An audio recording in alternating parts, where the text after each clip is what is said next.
Madame, Monsieur, bonjour. Toutes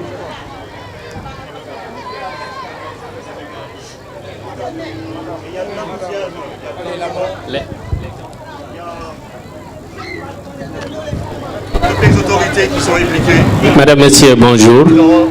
professeur Marie-Claudiane,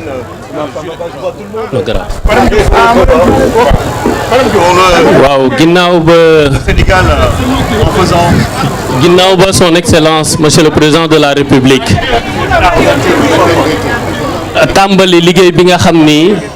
mooy assainissement bi journée de mobilisation citoyenne bi nga xam ne moom la woote woon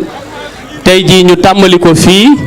waaye ñuy xamal ni fépp ci Sénégal monsieur le président de la république ñu ngi ko fay amal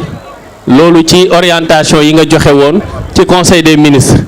tey nag ñu tàmbali ko de façon symbolique waaye sa yéene mooy fexe ba ñu jël bés bu nekk ci weer wi ñu amal ko ngir mën a andi des actions de prévention contre les inondations donc ginnaaw bi nga tàmbalee tey ñu bàyyi la nga wax ak askanu Sénégal wax ak toute la presse que nous remercions pour leur présence. Monsieur le Président de la République. Je voudrais tout d'abord remercier l'ensemble du peuple sénégalais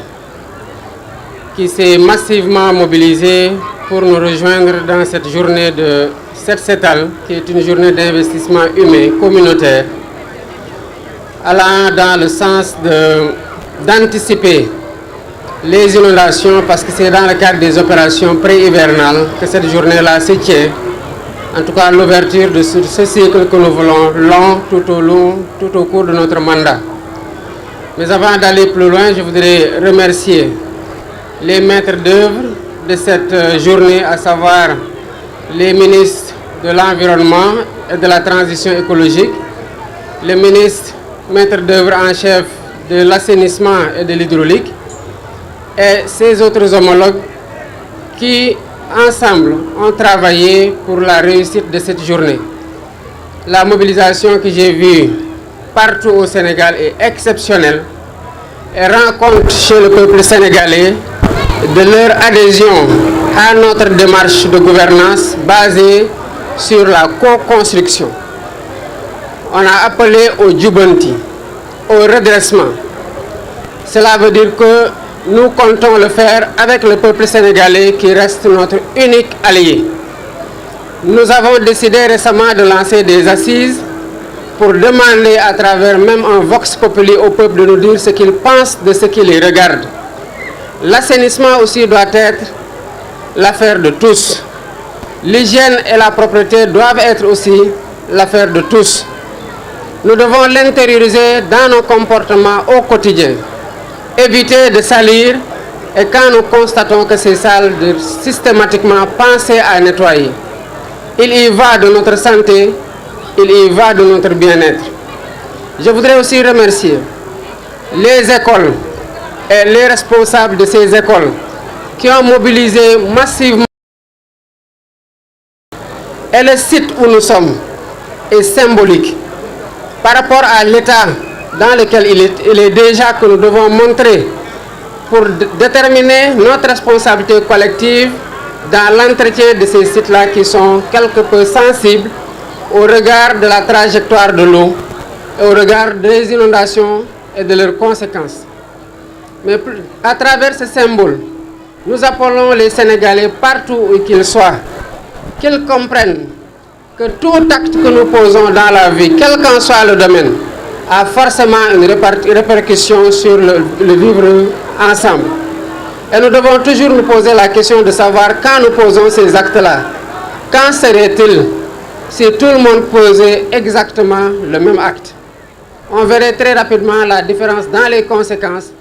entre celui qui salit et celui qui évite de salir ou celui qui nettoie après avoir sali. Je voudrais enfin continuer à appeler les Sénégalais à ne pas faire de cette journée une journée circonstancielle. C'est un défi permanent. C'est un comportement que nous cherchons à imprimer dans notre ADN collectif. Et nous devons tous, où que nous soyons, nous sentir concernés. Merci beaucoup à tous d'avoir répondu présent. Et bonne journée. C'est à l'Assemblée. Merci. sant bu baax di sant ñëpp di leen jaajëfal bu baax a baax jaajëfal askanu Sénégal mi nga xamante ne génn nañu ci mbooloo mu takku ci bés bii bokk ak ñun bésub set setal bii nga xamante ne ku jóg rek xamal ne sa bopp nga jógal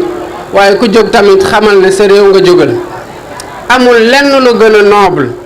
setal fi nga xamante ne mooy sa dëkkuwaay waaye setal fi nga xamante ne mooy sa réew ak foo mënti nekk nag ak loo mënti def di jaajëfal balaa may gën a sori ministre yi nga xamante ne ñoo doxal organisation bi ba ci bés bii ñu toll tey muy principalement ministre assainissement ak hydraulique ak ministre environnement ak transition écologique ak yëpp bépp ministère boo xamante ne impliqué na wu ci ndax ci solidarité gouvernementale la ñu nekk ci collégialité la ñu nekk te gouvernement bi yëpp laay félicité au premier titre le premier ministre mi nga xamante ne mooy coordonner l'action de ce gouvernement là qui en ce moment même mu ngi ci beneen site di def la même chose bi nga xamante ne moom laay def maanaam impliqué wu ci setal suñu réew may jaajëfal rek ñëpp ñi nga xamante ne ay école lañ ay responsable école lañ ñiy yar xale yi ci set ak setal ba tax ci bés bii ñu woo leen génn leen massivement pour ñu bokk ak ñun bésub set setal bii nga xamante ne warul doon rek benn bés ci bés yi waaye suñu yéene mooy mu nekk loo xamante ne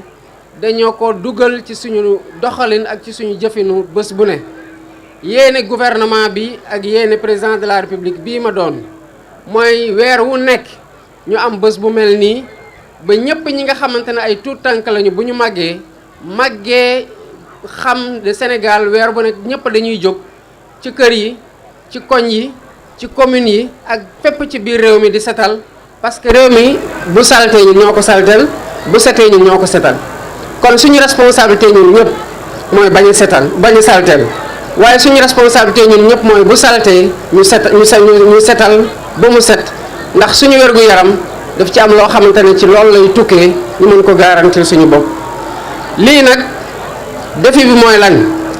mooy naka la ñuy def ba maanaam weer wu ne ñu mën ko amee te loolu laay woo ñëpp ndax ci jubante la ñu woote te jubante bii du doon mbirum gouvernement bi du doon mbirum président de la république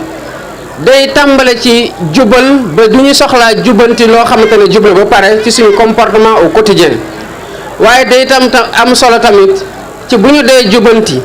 bépp sénégalais foo mënti nekk nga xam ne lii jubul yow sa responsabilité la nga jubanti balaa nga ciy xaar benn autorité parce que gouvernement bi mënul nekk fépp waaye lu ñu mën mooy wane yoon wi wax sénégalais yi fii la ñu bëgg a jëm ak yéen di ci diisoo ak yéen saa su ne parce que xam nañu responsabilité biñ ci am responsabilité boobu ci yéen la tukkee ndax seen responsabilité ngeen jël jébal ñu ko te moom la ñuy doxal te gëm nañu ne doole ñu jiital ba pare deltu gannaaw du ñu seetaan waaye di ngeen ci jàpp bu baax a baax ndax ñoo bokk Sénégal ñoo bokk lépp asalaamaaleykum wa rahmatullah.